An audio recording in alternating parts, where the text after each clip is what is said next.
స్వాగతం. ముందుగా ఈనాటి ముఖ్యాంశాలు. ఇళ్ల పట్టాల పంపిణీ కార్యక్రమంపై సమీక్ష నిర్వహించిన ముఖ్యమంత్రి వైఎస్ జగన్ అర్హత ఉన్న ప్రతి ఒక్కరికి ఇంటి పట్టా ఇవ్వాలని అధికారులకు ఆదేశం. నిమ్మగడ్డ సుజన కామినేని రహస్య భేటీ బహిర్గతం. ఈ నెల 13వ తేదీన గుట్టుగా ఒక హోటల్లో సమావేశం. గంటన్నర పాటు కొనసాగిన మంతనాలు. కరోనా వలన ఇబ్బందులు పడుతున్న మైనింగ్ గ్రానైట్ వ్యాపారులను ఆదుకుంటాం. భూగర్భ గనుల శాఖ మంత్రి పెద్దిరెడ్డి రామచంద్రారెడ్డి వెల్లడి.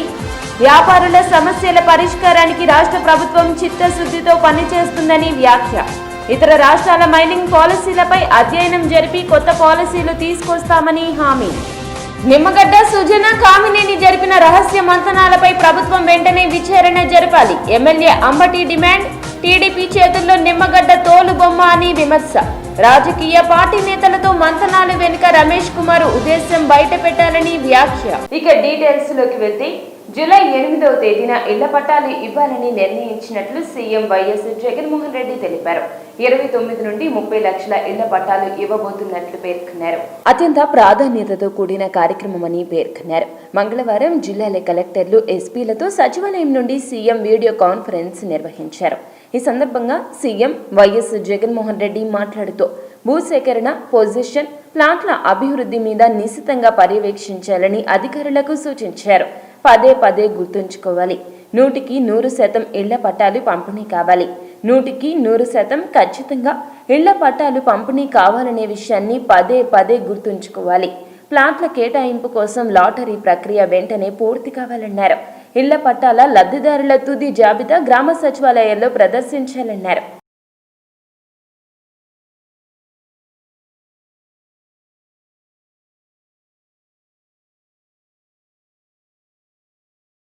ఏపీ బీజేపీలో నిమ్మగడ్డ వ్యవహారం కలకలం రేపుతుంది.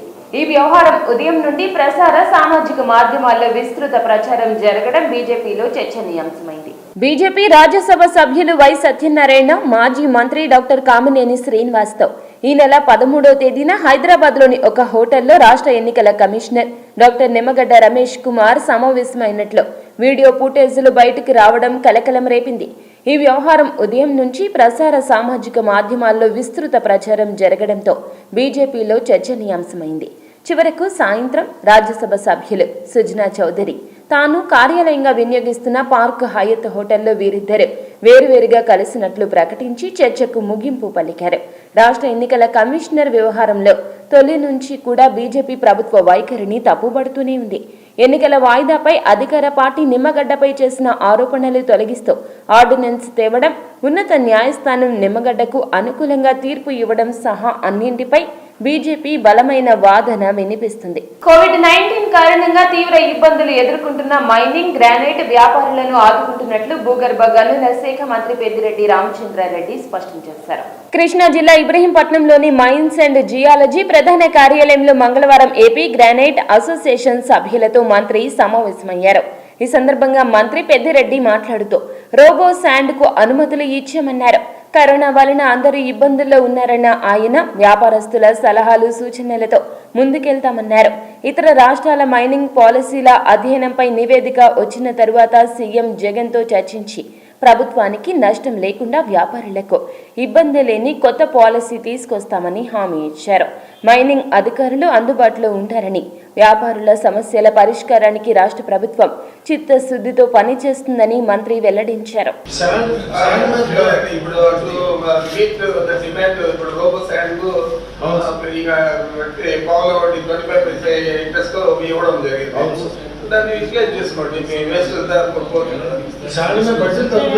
అందరికీ నమస్కారం.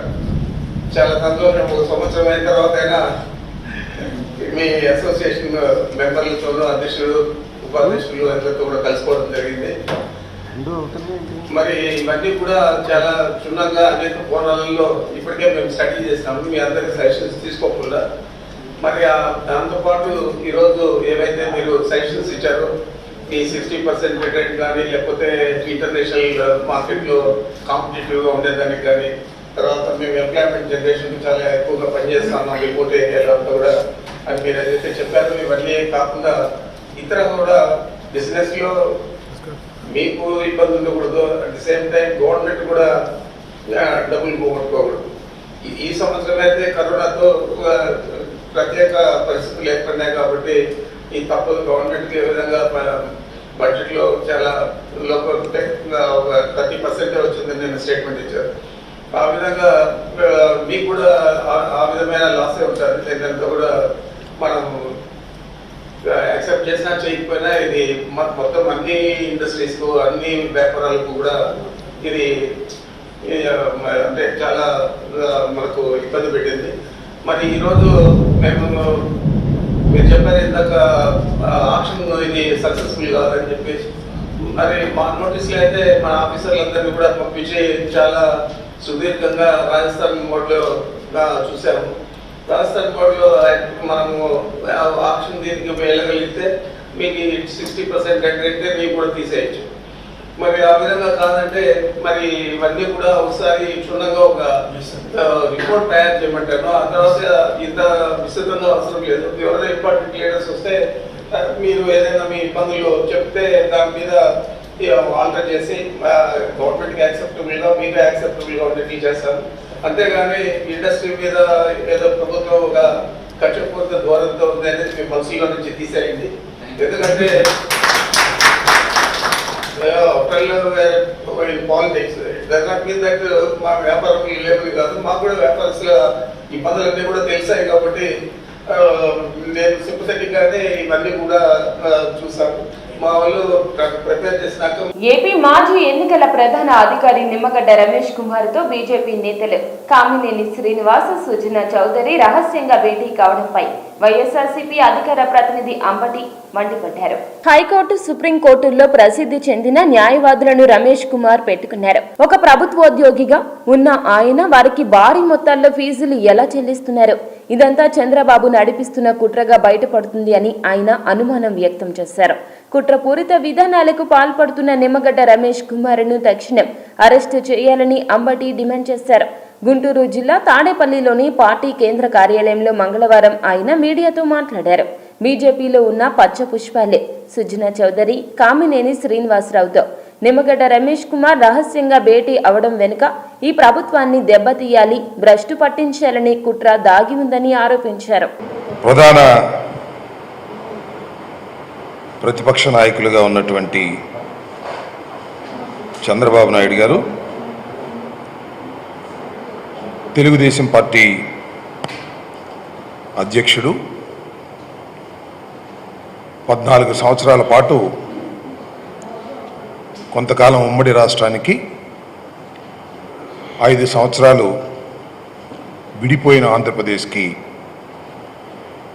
ముఖ్యమంత్రి బాధ్యతలు నిర్వహించినటువంటి నారా చంద్రబాబు నాయుడు గారు వారి గత చరిత్ర అంతా ఒకసారి చూసినట్లయితే ప్రధానంగా కనిపించేది వ్యవస్థల్ని మేనేజ్ చేయటం. పవిత్రమైనటువంటి వ్యవస్థలు ప్రజాస్వామ్యంలో ఏమైతే ఉన్నాయో ఆ వ్యవస్థల్లోకి తన సొంత మనుషులను చొప్పించిన తరువాత అవసరం వచ్చినప్పుడు ఆ మనుషుల్ని ఉపయోగించి, ఆ వ్యవస్థల్ని ఉపయోగించి రాజకీయ ప్రత్యర్థుల మీద వాటిని ప్రయోగించటం, తద్వారా రాజకీయ లబ్ధి పొందటం, ఆ వ్యవస్థలన్నింటినీ కూడా అనైతికంగా ఉపయోగించుకోవడం అనేది చంద్రబాబు నాయుడు గారికి ప్రథమం నుంచి అలవాటు, వెన్నతో పెట్టినటువంటి విద్య. వాడుకోవడం, వదిలేయటం, మోసం చేయటం, వెన్నుపోటు పొడవటం, వ్యవస్థల్ని భ్రష్టు పట్టించటం, స్థూలంగా క్లుప్తంగా చెప్పాలంటే నారా చంద్రబాబు నాయుడు గారి రాజకీయ జీవితం. ఒక విధంగా చెప్పాలంటే ఇప్పుడు మనం చూసినట్లయితే చంద్రబాబు నాయుడు గారు ఒక వింత ధోరణిలో ఈరోజు రాష్ట్రంలో ప్రవర్తిస్తున్నారు. ముఖ్యంగా జగన్మోహన్ రెడ్డి గారు ముఖ్యమంత్రి అయిన తర్వాత ఏదో ఒక విధంగా ఈ ప్రభుత్వం మీద బురద జల్లాలనేటువంటి ఉద్దేశంతో వ్యవస్థలను ఉపయోగించుకునే కార్యక్రమం చేస్తున్నారు. దానిలో భాగంగానే అతి పవిత్రమైనటువంటి ఎన్నికల వ్యవస్థ, స్టేట్ ఎలక్షన్ కమిషన్ ఒక రాజ్యాంగ వ్యవస్థ, ఇండిపెండెంట్ వ్యవస్థ. ఆ వ్యవస్థని ఈ రాష్ట్ర ప్రభుత్వం మీద ఉపయోగించి రాజకీయంగా లబ్ధి పొందాలనేటువంటి ప్రయత్నం చంద్రబాబు నాయుడు గారు చేయటం, ఆ ప్రయత్నాన్ని మేము అడ్డుకోవటం కూడా జరిగినటువంటి విషయం మీ అందరికీ తెలుసు. ఇండిపెండెంట్గా ఉండవలసినటువంటి ఆ వ్యవస్థ అత్యవసర సర్వీసులైన 108, 104 గురించి మాట్లాడే అర్హత టీడీపీకి లేదని వైఎస్ఆర్సీపీ ఎమ్మెల్యే జోగి రమేష్ మండిపడ్డారు. ఆ వాహనాల్లో ఎక్కడ అవినీతి జరిగిందో చంద్రబాబు టీడీపీ నేతలు చెప్పాలని డిమాండ్ చేశారు. వాటిల్లో 307 కోట్ల రూపాయల భారీ అవినీతి జరిగిందంటున్న టీడీపీ నేతలు మీడియా సమక్షంలో బహిరంగ చర్చకు సిద్ధమా అని జోగి రమేష్ సవాల్ విసిరారు. గుంటూరు జిల్లా తాడేపల్లిలోని వైఎస్ఆర్సీపీ కేంద్ర కార్యాలయంలో మంగళవారం ఆయన మీడియాతో మాట్లాడారు. ఎల్లో మీడియా తప్పుడు వార్తలు రాయడం, వాటిని పట్టుకుని టీడీపీ నేతలు మీడియా ముందుకు రావడం రివాజుగా మారిందని ఆయన మండిపడ్డారు. నారా చంద్రబాబు నాయుడు గారిని అడుగుతా ఉన్నా, ఈ తెలుగుదేశం పార్టీని అడుగుతా ఉన్నా, ఈ ఎల్లో గ్యాంగ్ని అడుగుతా ఉన్నా, ఏవయ్యా 9 సంవత్సరాల పాటు నువ్వు ముఖ్యమంత్రిగా ఉన్నావే, ఏ రోజైనా నీ బుర్రలో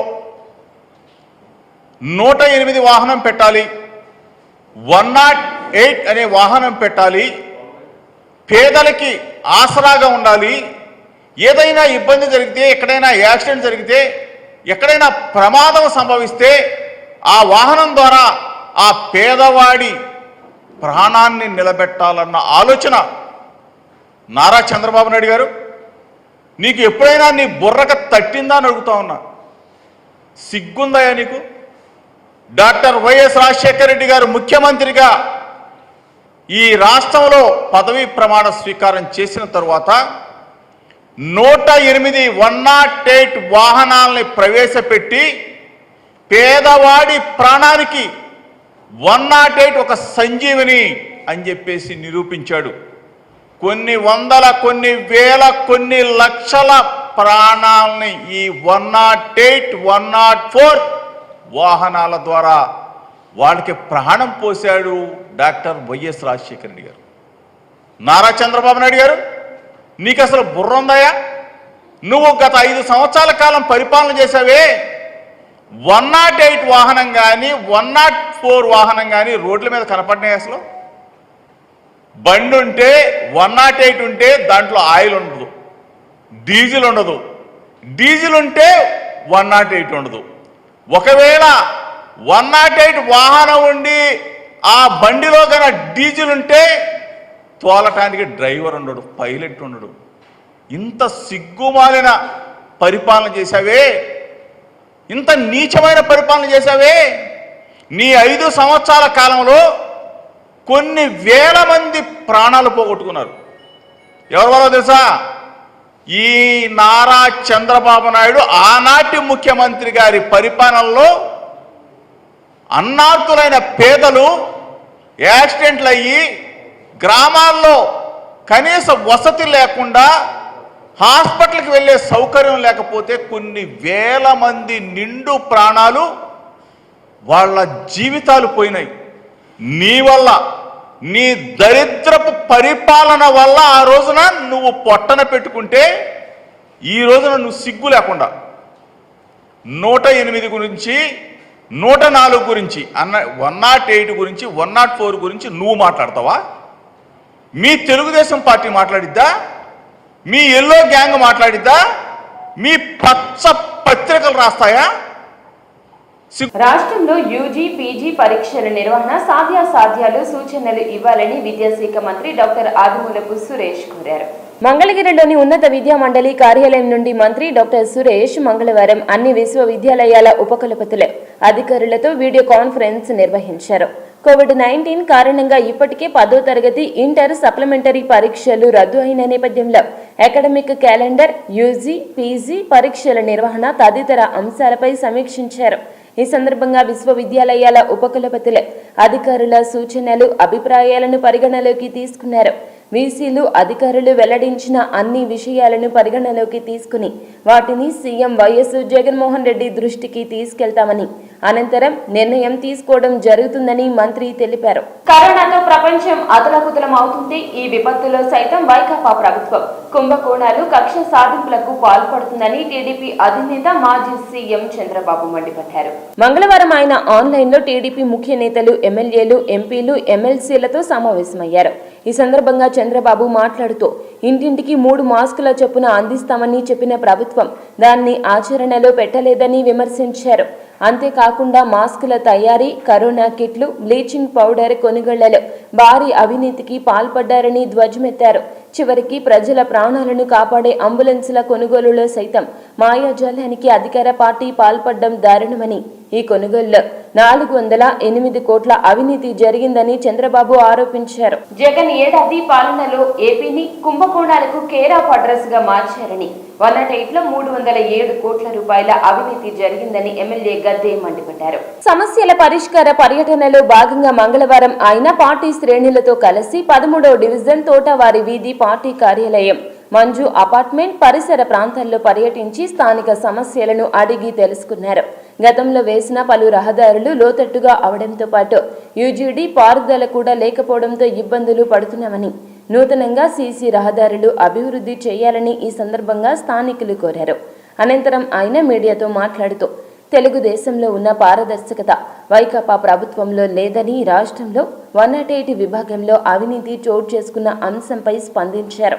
దానికి మనందరికీ తెలుసు, గత ప్రభుత్వం నారా చంద్రబాబు నాయుడు గారి నాయకత్వంలో 010 అనే పద్దుని ప్రభుత్వమే ఉద్యోగస్తులకు జీతాలు ఇచ్చే విధానాన్ని తీసుకువెళ్ళటం వల్ల మనం శిస్తుల రూపాన కట్టే అమౌంట్ ఈ కార్పొరేషన్కి నెలకి 15 కోట్లు, సంవత్సరం 180 కోట్లు అదనపు ఆదాయం వచ్చే పరిస్థితిలో ఈ రోజున సంవత్సరానికి 100-150 కోట్లు రోడ్ల కోసం ఖర్చు పెట్టడానికి, లేకపోతే మౌలిక సదుపాయాలన్న డ్రైనేజీ, స్టార్మ్ వాటర్ డ్రైను లేదా అండర్ గ్రౌండ్ డ్రైను, మంచినీళ్ళకి ఎలాంటి ఇబ్బంది లేకుండా జరిగిపోయే పరిస్థితి.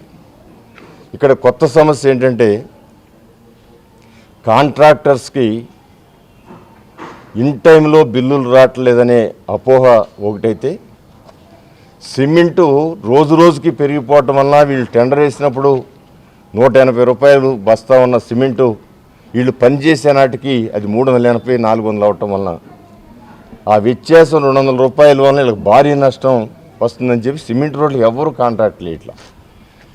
మొన్న సిమెంట్ రోడ్లు 20 వర్కులకు టెండర్లు పిలిస్తే ఒక్క వర్క్ కూడా ఎవరు కాంట్రాక్టర్ ముందుకు రాలేదు. ఈ సమస్య మీద కమిషనర్ గారి దృష్టి కూడా 2 పర్యాలు తీసుకెళ్ళడం జరిగింది. ఇది రాష్ట్ర సమస్య తప్ప మన కార్పొరేషన్లో చేయగలిగేది లేదు. అయినా ఆయన ప్రయత్నం చేసి ఒక కంపెనీతో 230 రూపాయలకి సిమెంట్ ఇచ్చే విధంగా ఒక ప్రయత్నం చేశారు. ఆయన ఈ విజయవాడ నగరం మీద ఉన్న ఒక మంచి చేయాలనే ఉద్దేశంతో ఆయన ఒక కంపెనీతో మాట్లాడి 230 రూపాయలకి విజయవాడ నగరానికి కార్పొరేషన్ సప్లై చేసే విధంగా మాట్లాడటం జరిగింది. అది జూలై 8 లోపు ఆ లోడులు రావాలి. ఒక్కసారి ఆ లోడులు రావటం మొదలైతే విజయవాడ నగరం అదే కంపెనీతో కమిషనర్ గారి ద్వారా కాంట్రాక్ట్ చేయించి ఇంకా మరిన్ని లోడ్లు తెప్పించుకునే అవకాశం ఉంది. 180-230 కాబట్టి కాంట్రాక్టర్ కూడా ముందుకు రావడానికి సిద్ధంగా ఉన్నారు. 230 గనక సిమెంట్ ఇప్పించగలిగితే కాంట్రాక్టర్ కూడా ముందుకు రావడానికి ఉన్నారు.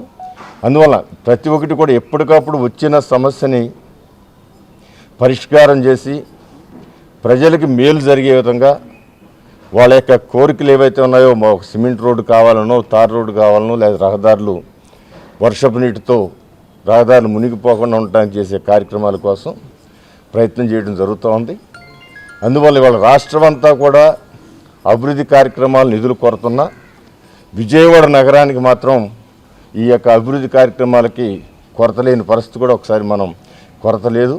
ఓన్లీ కాంట్రాక్టర్లు కార్పొరేషన్ వారు కొంచెం సమన్వయం చేసుకుని కాంట్రాక్టుల యొక్క ఇబ్బందులు కూడా వాళ్ళు కొంత వాళ్ళ ఇబ్బందుల నుంచి వాళ్ళని రక్షించగలిగితే ఈ కాంట్రాక్టులు కూడా ముందుకు వస్తారు. అందువల్ల ఖచ్చితంగా ఈ రోడ్డు ఏదైతే మనం ఇవాళ 13వ డివిజన్లో ఒక road Manju apartment road cement రోడ్డుగా సంవత్సర కాలం క్రితం ఇక్కడ ఈ వర్క్ని ముందుగా వచ్చిన మొట్టమొదటి నిధుల్లో నేను రెండోసారి శాసనసభ్యుడికి ఎన్నికైన తర్వాత ఈ రోడ్డును ప్రత్యేకంగా పెట్టడం జరిగింది. ఇక్కడ ఉన్న స్థానిక ముమ్మనేని ప్రసాద్ గారు, మరి అప్పుడు కార్పొరేటర్గా ఉన్న కుమారి గారు, గదే ప్రసాద్, వీళ్ళందరూ కూడా నా దృష్టికి తీసుకొచ్చిన మీదట దీన్ని పెట్టడం జరిగింది. ఇప్పటికీ 5 సార్లు డీటెండర్లు పిలిచారు. ఇది 5 సార్లు కూడా ఎవరు కాంట్రాక్ట్ ముందుకు రాలా. ఈసారి మేము వర్షాకాలంలో పనుల కోసం 46.30 లక్షల మెట్రిక్ టన్నులు నిల్వ చేసినట్లు అధికారులు సీఎం వైఎస్ జగన్ కు వివరించారు. రోజువారీ అవసరాలను తీరుస్తూనే వర్షాకాలంలో అవసరాల కోసం ఈ ఇసుకను నిల్వ చేసినట్లు పేర్కొన్నారు. నిర్దేశించుకున్న 70 లక్షల టన్నుల ఇసుకను వర్షాకాలంలో పనుల కోసం నిల్వ చేయాలని సీఎం సూచించారు. వచ్చే 2 వారాల్లో మాత్రమే మనకు అందుబాటులో ఉంటుంది. ఆ తర్వాత వర్షాలు కురుస్తాయి, రీచ్లు మునిగే అవకాశం ఉంటుంది. కావాల్సిన ఇసుకను ఇప్పటికే నిల్వ చేసుకోవాలి. శ్రీకాకుళం 20,000, తూర్పు గోదావరి 60,000, పశ్చిమ గోదావరి 35,000 టన్నులు, కృష్ణ 50,000 టన్నులు, గుంటూరు 40,000 టన్నులు ప్రతిరోజు ఇసుకను ఉత్పత్తి చేయాలని సీఎం పేర్కొన్నారు. ఏమీ చేయకపోయినా ఏదో రకంగా వేలెత్తి చూపిస్తారన్నారు. వర్షాలు కురిసేలోగా ఇసుకను నిల్వ చేయాలని, ఈ ఇసుకే వచ్చే కాలంలో వినియోగపడుతుందన్నారు. దయచేసి అందరి కలెక్టర్లకు చెప్తా ఉన్నాను, all the SPs also I'm also requesting them on this count, please be aggressive here on sand.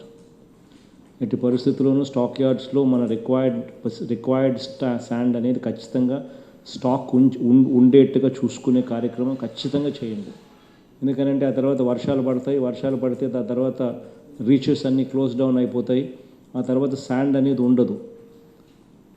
మనకి ఇక్కడ స్టాక్ చేసిన ఈ శాండే will have to sustain us for the next few months. So it is very important that these 14 days ఆ priority అనేది, ఆ drive అనేది ఖచ్చితంగా ఉండేట్టుగా చూసుకోమని చెప్పి అందరికీ కూడా చెప్తా ఉన్నాను. ఖచ్చితంగా గుంటూరులో ఎస్పెషలీ కలెక్టర్స్ కొంచెం ఈ 14 days క్వాంటిటీ అండ్ క్వాలిటీ మీద కొంచెం ధ్యాస పెట్టమని చెప్పి కలెక్టర్స్ అందరినీ కూడా రిక్వెస్ట్ చేస్తాను. ఎస్పెషలీ గుంటూరులో you need to gear up for buffer stock. 7 లక్షల మెట్రిక్ టన్స్ ఖచ్చితంగా ఉండేట్టుగా బఫర్ స్టాక్ చూసుకోవాలి. శ్రీకాకుళం 2 లక్షల టన్నులు బఫర్ స్టాక్ ఖచ్చితంగా ఉండేట్టుగా చూసుకోవాలి. ఈస్ట్ గోదావరి 5 లక్షల టన్నులు బఫర్ స్టాక్ ఉండేట్టుగా ఖచ్చితంగా చూసుకోమని చెప్పి చెప్తా ఉన్నాను. ఎందుకంటే సప్లై టు వైజాగ్ ఇస్ మీ మీద డిపెండ్ అయి ఉంటుంది కాబట్టి. సో ఖచ్చితంగా కలెక్టర్స్ కొంచెం ఈ 14 days వీటి మీద, దాని తర్వాత మళ్ళీ మనం చేయగలిగింది కూడా ఏమి ఉండదు. సో దీని మీద కొంచెం ధ్యాస పెట్టమని చెప్పి కలెక్టర్లను, ఇన్ఛార్జ్ జేసీస్ హూ ఆర్ హ్యాండ్లింగ్ శాండ్ అందరికీ కూడా చెప్తాను. ఎస్పీలకు కూడా దయచేసి ఈ విషయంలో కొంచెం అగ్రెసివ్గా ఉండండి అని చెప్పి కూడా రిక్వెస్ట్ చేస్తా ఉన్నా. శాండ్ స్టాకింగ్ జరగాల్సింది ఖచ్చితంగా. అంతర్జాతీయ కంపెనీ పేరుతో నకిలీ పురుగుల మందులను తయారు చేసి రైతులకు కట్టబెట్టిన ముఠా గుట్టును విజయవాడ టాస్క్ ఫోర్స్ పోలీసులు గుట్టు రట్టు చేశారు. మొత్తం 6గురిని అరెస్టు చేసి 4 కోట్ల విలువైన నకిలీ పురుగుల మందులను స్వాధీనం చేసుకున్నారు. ఈ వివరాలను విజయవాడ పోలీస్ కమిషనర్ బత్తిన శ్రీనివాసులు మంగళవారం సాయంత్రం వెల్లడించారు. కొరియా గ్రామానికి చెందిన సింజెంటా కంపెనీ పురుగుల మందులను తయారు చేస్తుంది. ఉభయ తెలుగు రాష్ట్రాల్లో ఈ కంపెనీ కార్యకలాపాలు నిర్వహిస్తుంది. గుంటూరు జిల్లా పెదకాకానికి చెందిన నాగులరాం లక్ష్మీనారాయణమూర్తి ఈ కంపెనీకి సంబంధించి గుంటూరులో ఉన్న గోడౌన్కు ఇన్ఛార్జిగా వ్యవహరిస్తున్నారు. ఆయన సోదరుడు నాగులరాం ఇదే గోడౌన్లో గుమాస్తాగా కొన్నాళ్లు పనిచేసి వెళ్లారు. ఈ ముఠాకి మూల విరాట్ మూర్తి అని గుంటూరుకు సంబంధించిన అతని బ్రదర్ రాము కూడా ఉన్నారు. ఇతనితో పాటు ఇంకొక 4 కూడా ఉన్నారనమాట. ఇదంతా కూడాను సింజెంటా అని ఒక కొరియన్ కంపెనీ ఉంది. దే ప్రొడ్యూస్ ఈ plant growth promoters and pesticides తయారు చేస్తారు వాళ్ళు. ఈ మూర్తి అనే అతను అదే కంపెనీలో గోడౌన్ ఇన్ఛార్జిగా పనిచేస్తున్నాడు. సో అతనికి అంతా అవకాశం వచ్చింది, ఆ టెక్నాలజీ అంతా తెలిసింది. దాదాపు ఒక 2 years నుంచి ట్రై చేసి దాదాపు 50 లక్షల రూపాయల పైన ఖర్చు పెట్టి గుంటూరులో గోడౌన్ తీసుకొని ఈ డూప్లికేట్ మందులు తయారు చేయటం, దానికి సంబంధించిన లేబుల్స్ అంతా కూడాను ఇందులో సంబంధించిన ముద్దాయిలు అబ్దుల్ కరీం లేబుల్ సప్లై చేసేవాడు. బాటిల్స్ ఏమో గాడిపూడి వెంకట రామకృష్ణ ఆనందకుమార్ అనే అతను సప్లై చేసేవాడు. తర్వాత ఈ డిస్ట్రిబ్యూషన్ అంతా కూడాను ప్రవీణ్ కుమార్ అండ్ నాగేశ్వరరావు అనేవాళ్ళు డిస్ట్రిబ్యూషన్కి సహాయం చేసేవాళ్ళు. వీళ్ళందరూ గ్యాంగ్గా ఏర్పడి దాదాపు 4 కోట్ల విలువైన వస్తువులు more than 4 crores worth material తయారు చేశారు. ఈ గోడౌన్తో పాటు అరెస్ట్ చేయడమే కాకుండా మెటీరియల్ అంతా సీజ్ చేసి వీళ్ళందరూ కూడా by tomorrow will send them to the remand. దీని మూలంగా ఏంటంటే కొరియన్ కంపెనీ పేరు వాడుకొని కొన్నిసార్లు వీళ్ళు ఏం చేశారంటే గోడౌన్ ఇన్ఛార్జ్గా ఉన్నాడు కాబట్టి ఒరిజినల్ డబ్బాలతో పాటు ఈ కల్తీ డబ్బాలు కూడా మిక్సప్ చేసి కల్తీ డబ్బాలు కస్టమర్స్కి సప్లై చేసేసి ఏజెన్సీకి సప్లై చేసేసి షాపులకి సప్లై చేసేసి ఆ డబ్బులు వీళ్ళు తీసుకునేవాళ్ళు. దాని మూలంగా మార్కెటింగ్ కూడా చాలా ఈజీ అయిపోయేది వీళ్ళకి. దీని మూలంగా మెయిన్ నష్టం ఏంటంటే ఈ ప్లాంట్ గ్రోత్ ప్రమోటర్స్ డబ్క్లీ వాడితే గ్రోత్ ఉండదు, రావాల్సిన పూత రాదు, ఆదాయం దిగుబడి బాగా గణనీయంగా తగ్గిపోతుంది, అదే రకంగా ఆదాయం కూడా తగ్గిపోతుంది. ఈ నకిలీ పెస్టిసైడ్స్ వాడితే ఆ పురుగులు చచ్చిపోవు, డిసీజ్ పోవు, క్రాప్ దిగుబడి బాగా తగ్గిపోతుంది. సో ఈ రకంగా 2 సంవత్సరాల నుంచి చేస్తున్నారు. ముఖ్యంగా 1 year నుంచి వీళ్ళ యాక్టివిటీ చాలా ఎక్కువగా నడిచాయి. వీళ్ళందరినీ అరెస్ట్ చేయడం జరిగింది. ఏదైనా డౌట్స్ ఉంటే అడగండి. యా, సింజెంటా కంపెనీ వాళ్ళకి తెలియదు యాక్చువల్గా. ఇట్లా చాలా స్మాల్ క్వాంటిటీ ఏదో నడుస్తుందనే ఉద్దేశంతో వాళ్ళు ఇన్ఫర్మేషన్ ఇచ్చారు. ఇస్తే దాని మీద వాళ్ళ దగ్గర కూడా కంప్లైంట్ తీసుకొని వాళ్ళ ఇన్ఫర్మేషన్ తీసుకొని మేము వర్కౌట్ చేసే వాళ్ళకి ఇదంతా. పాఠశాలలో నాడు నేడు కార్యక్రమం ఇంకా ఎక్కడైనా స్కూళ్లలో పనులు మొదలు పెట్టకపోతే దాన్ని తీవ్రంగా చూడాల్సి ఉందని ఖచ్చితంగా కలెక్టర్లు దీనిపై దృష్టి సారించాలని సీఎం వైఎస్ జగన్ ఆదేశించారు. ఆగస్టు 3వ తేదీన స్కూళ్లు ప్రారంభం అవుతున్నందున వెంటనే ఈ పనులు పూర్తి చేయాలి. ఫర్నిచర్, ఫ్యాన్లు అన్నీ కూడా స్కూళ్లకు వస్తున్నాయి. పనులు పూర్తి కాకపోతే ఇబ్బందికరంగా ఉంటుంది. స్కూళ్లు తెరిచేలోగా నాడు నేడు కింద పనులు పూర్తి కావాలి. ఖచ్చితంగా కలెక్టర్లు దీనిపై దృష్టి పెట్టాలి. అర్బన్ ప్రాంతాల్లో కాంపౌండ్ వాల్ లాంటి పనుల విషయంలో అక్కడక్కడ వెనకబాటు కనిపిస్తుంది. నాడు నేడుకు నిధుల కొరత లేదు. వెంటనే మున్సిపల్ కమిషనర్లతో సమన్వయం చేసుకుని ఈ స్కూళ్లలో పనులు పూర్తయ్యేలా చూడాలని సీఎం ఆదేశించారు. We're targeting the entire 55,000 anganwadis నాడు నేడులేకి తీసుకొస్తా ఉన్నాం. ఇందులో ల్యాండ్, బిల్డింగ్స్ ఉన్నవి రీవ్యాంప్ జరుగుతాయి, ఇవి లేనివి కొత్తగా కట్టడం మొదలు పెడతాం. So that is the agenda. So approximately నాకు ఆ రోజు లాస్ట్ టైం మనమంతా కలిసి కూర్చొని ఉన్నప్పుడు ద ప్రజెంటేషన్ అంగన్వాడీ వాళ్ళు నాకు ఇచ్చింది, అప్పుడు అందరం కలిసి ఉన్నప్పుడు ప్రజెంటేషన్ ఇచ్చిన దాంట్లో if my memory goes right I think 21,000 ప్లేసెస్లో buildings would have to be revamped because I believe buildings are available. That means land and buildings are available. They should be revamped. And the balance 34,000 we need to look for land as well. అనేది నాకు అర్థమైనంత వరకు. But ఆ data కూడా కలెక్టర్స్కి అందరికీ కూడా పంపించేసేసి please make sure that అంగన్వాడీకి సంబంధించి నాడు నేడు ప్రోగ్రాంలో anganwadi is also part of it. దానికి సంబంధించిన land acquisition for the entire 55,000 మొత్తం అన్నిటికీ ల్యాండ్ ఉందో లేదో ఫస్ట్ గమనించుకోండి. దాని తర్వాత దాన్ని పంచాయతీరాజ్ డిపార్ట్మెంట్కి హ్యాండ్ ఓవర్ చేయండి. పంచాయతీరాజ్ డిపార్ట్మెంట్ నాడు నేడు ప్రోగ్రాంలో అంగన్వాడీస్ని కూడా ట్యాకిల్ చేస్తుంది. Okay, sure sir. కృష్ణా జిల్లాలో ఈ నెల 26 నుండి పూర్తిగా లాక్డౌన్ ఆదేశాలు ఇచ్చిన కొద్దిసేపటికి లాక్డౌన్ నిబంధనలు రద్దు చేస్తూ కలెక్టర్ ఇంతియాజ్ ఉత్తర్వులు జారీ చేశారు. కాగా త్వరలోనే లాక్డౌన్ ఎప్పుడు ఉంటుంది అనేది ప్రకటిస్తామన్నారు. అందరికీ నమస్కారం. 2 గంటల ముందు మనకు ఇచ్చిన ఉత్తర్వులు ఏవైతే ఉన్నాయో విజయవాడ నగరంలో 26వ తేదీ నుంచి లాక్డౌన్ అనేది తాత్కాలికంగా ఆ ఉత్తర్వులను నిలిపివేసి మరి ఈ వారం రోజులు కరోనా ఏ విధంగా కేసులు మనకు పెరుగుతాయి, ఎందుకంటే ఈ రోజు నుంచి టెస్టింగ్ అగ్రెసివ్గా మొదలెట్టడం జరిగింది. వాటి యొక్క రిజల్ట్స్ని చూసి తద్వారా ఆ రిజల్ట్స్ వచ్చిన తర్వాత వాటిని అనలైజ్ చేసి మరి ఫ్యూచర్ డేట్స్ అనౌన్స్ చేయడం జరుగుతుంది. అలాగే మనకు ఏవైతే కంటైన్మెంట్ జోన్స్ నిబంధనలు ఉన్నాయో ఆయా కంటైన్మెంట్ జోన్స్లో ఈ నిబంధనలు అనేవి ఉంటాయి.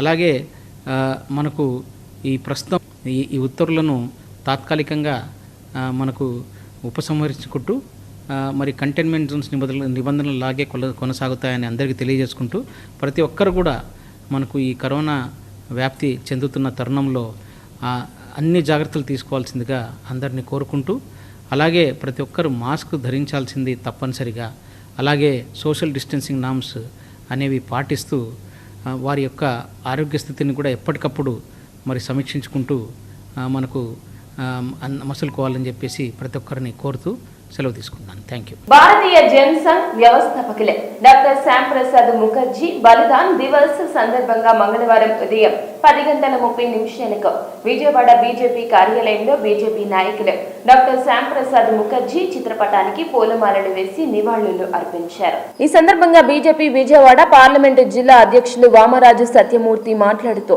పూర్వ జనసంఘ్ వ్యవస్థాపకులు డాక్టర్ శ్యామ్ ప్రసాద్ ముఖర్జీ 1953వ తేదీన ఇదే రోజు ఆత్మ బలిదానం చేసిన రోజు అని, పండిట్ నెహ్రూ గారి ప్రభుత్వంలో కేంద్ర మంత్రిగా పనిచేసి ఆయన విధానాలు నచ్చక కాంగ్రెస్ కు వ్యతిరేకంగా జనసంఘ్ ను స్థాపించారని, పండిట్ నెహ్రూ షేక్ అబ్దుల్లా మాట విని కాశ్మీర్ కు ప్రత్యేక ప్రతిపత్తి కలిగించి దేశంలో 2 ప్రధానులు 2 రాజ్యాంగాలు 2 జెండాలను ఏర్పాటు చేశారని, ఈ విధానాన్ని వ్యతిరేకించిన శ్యామ్ ప్రసాద్ ముఖర్జీ ఏక్ దేశ్ మే దే ప్రధాన్ దో విధాన్ దో నిషాన్ నహీ చెలేగా అనే నినాదంతో కాంగ్రెస్ కు వ్యతిరేకంగా ఆందోళనలు చేయడం ప్రారంభించారన్నారు. దానిని ఆపటం కోసం నెహ్రూ ఆయనను అరెస్టు చేయించి హాస్పిటల్లో చేర్పించి కుట్రపూరితంగా ఆయనకు పడని మందులు ఇచ్చి ఆయనను చంపివేయడం జరిగిందని, ఈ విధంగా ఆయన దేశం కోసం ఆత్మ బలిదానం చేయడం జరిగిందన్నారు.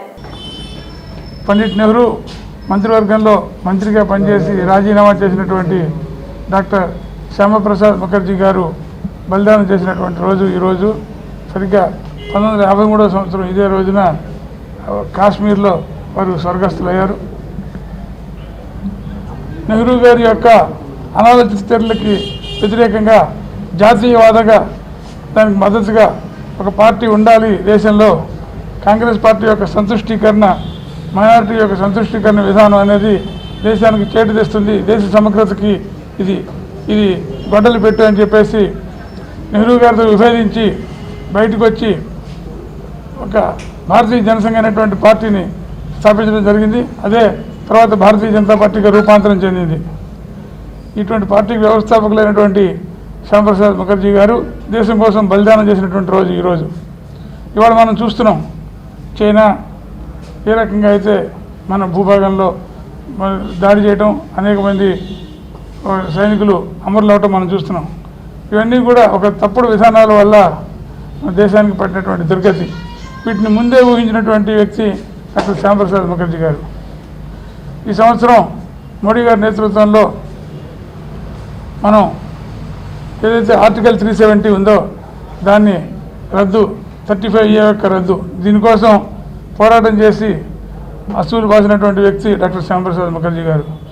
అప్పుడున్నటువంటి విధానం ఒక దేశంలో 2 ప్రధానులు, ఒక దేశానికి 2 రాజ్యాంగాలు, 2 జాతీయ జెండాలు ఉన్నటువంటి పరిస్థితిని ఆ రోజు నెహ్రూ గారు షేక్ అబ్దుల్లాతో ఉన్నటువంటి ఒప్పందం ద్వారా క్రియేట్ చేస్తే ఏక్ దేశ్ మే దో విధాన్ దో ప్రధాన్ దో నిషాన్ నహీ చెలేగా అని కాశ్మీర్కి సత్యాగ్రహం చేసి అక్కడ జైల్లో అరెస్ట్ అయ్యి ఒక కుట్రతో సబ్ డివిజన్ లో కృష్ణా జిల్లా ఎస్పీ ఎం రవీంద్రనాథ్ బాబు ఆదేశాల మేరకు Nuzvid DSP B Srinivasulu, CI P Ramachandrarao పర్యవేక్షణలో నూజివీడు పట్టణ పోలీసులు ముమ్మర తనిఖీలు నిర్వహించారు.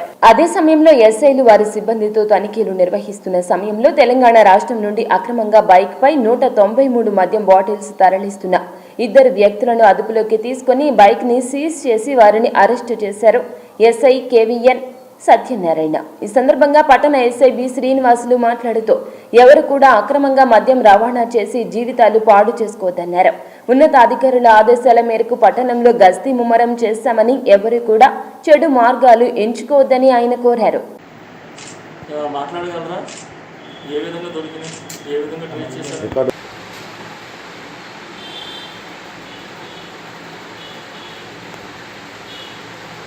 అచ్చంపేట గ్రామ శివారులో అక్రమంగా తరలిస్తున్న 40 మద్యం బాటిల్స్ ను ఒక కారును స్వాధీనం చేసుకుని 2 అరెస్టు చేసినట్లు స్పెషల్ ఎన్ఫోర్స్మెంట్ పోలీసులు తెలియజేశారు.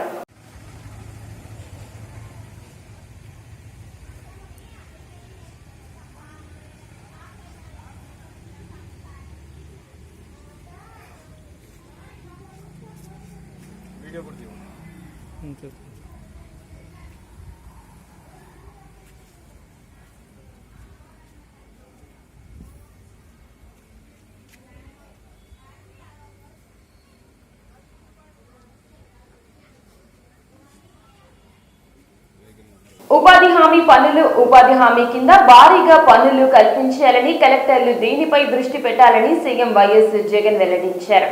గ్రామ సచివాలయాలు, రైతు భరోసా కేంద్రాలు, వైఎస్ఆర్ హెల్త్ క్లినిక్స్, అంగన్వాడీ కేంద్రాల మీద పూర్తిగా ధ్యాస పెట్టాలని కలెక్టర్లకు సీఎం జగన్ సూచించారు. వీటి నిర్మాణాల కోసం స్థలాలను గుర్తించాలని సీఎం సూచించారు.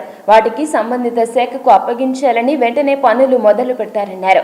నిర్మాణాల విషయంలో ఆలస్యం చేయకూడదని, ఇవన్నీ కూడా వచ్చే ఏడాది మార్చి 31వ తేదీలోగా నిర్మాణాలు పూర్తి చేయాలని లక్ష్యంగా పెట్టుకున్నామన్నారు. 55,000 అంగన్వాడీలను నాడు నేడు కింద అభివృద్ధి చేస్తున్న భవనాలు ఉన్న చోట మరమ్మతులు, పునరుద్ధరణ పనులు చేస్తాం. సొంతగా భవనాలు లేని చోట కొత్తగా నిర్మాణాలు చేస్తాం.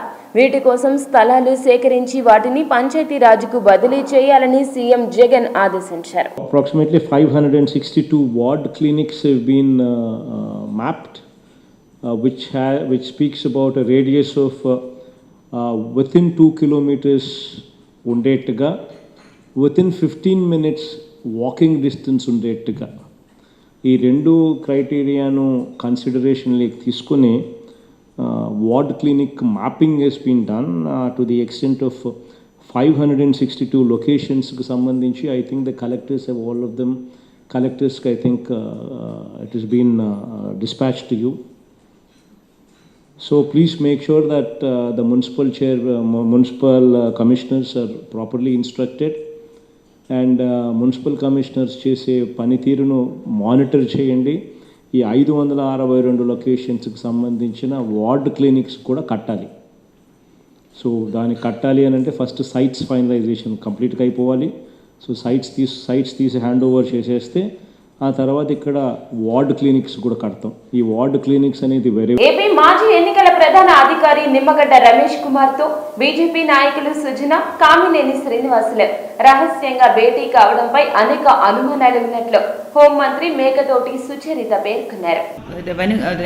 ఈ యొక్క సంఘటన వెనుక ఆయన హస్తం ఉంది అని చెప్పేసి భావిస్తూ ఉన్నాం.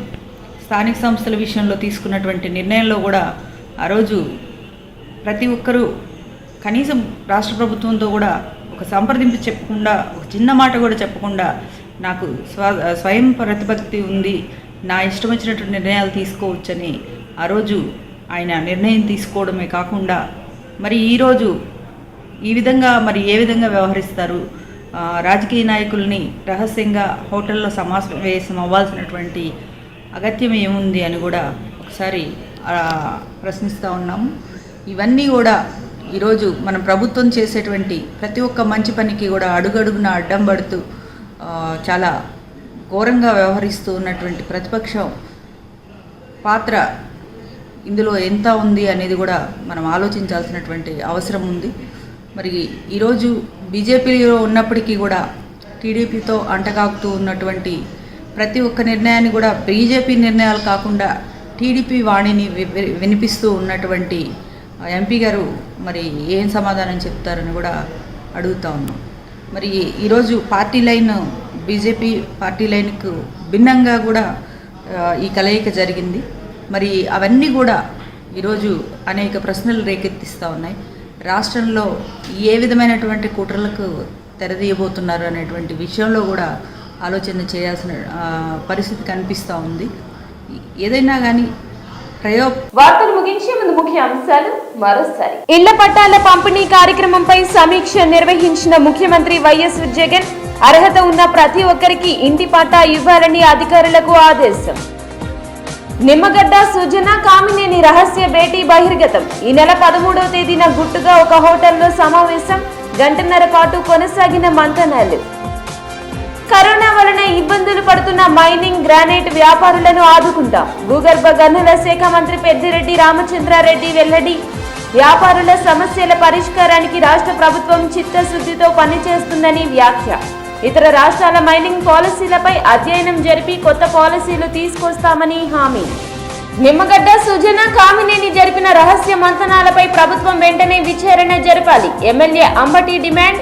టీడీపీ చేతుల్లో నిమ్మగడ్డ తోలుబొమ్మ అని విమర్శ. రాజకీయ పార్టీ నేతలతో మంతనాలు వెనుక రమేష్ కుమార్ ఉద్దేశం బయట పెట్టాలని వ్యాఖ్య. ఎస్టీవీ న్యూస్ సమాప్తం. నమస్కారం.